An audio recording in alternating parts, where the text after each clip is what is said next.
Herkese merhaba arkadaşlar. Otomobil Sevdam kanalına hoş geldiniz. Bugün yine Megane 4 ile birlikteyiz. Son günümüz Megane 4 ile. Son videomuz yani. Aracı bir içini dışını yıkadım elimden geldiğince. Bu kış şartlarında.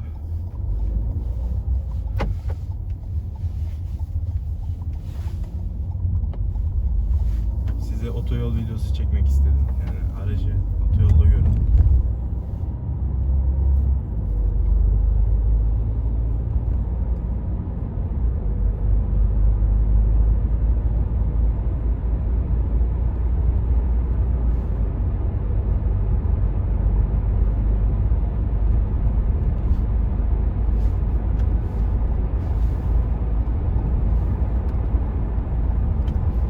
Sakin bir şekilde ilerliyoruz. Hızımız 80.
Hızım 90. Şu an yani çok az rüzgar sesi alıyor. Yani rahatsız etmiyor. Yol sesi tabii ki de alıyor. Normal onlar. Ama tabii bu yüzden sonra rahatsız eder rüzgar sesi. Birazdan çıkarız. Burada aralar olabiliyor.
Ve videoyu beğendiyseniz beğenmeyi, düşüncelerinizi yorumlarda belirtmeyi unutmayın lütfen. Kendinize çok iyi bakın. Abone olursanız çok sevinirim. Herkes Allah'a emanet olsun.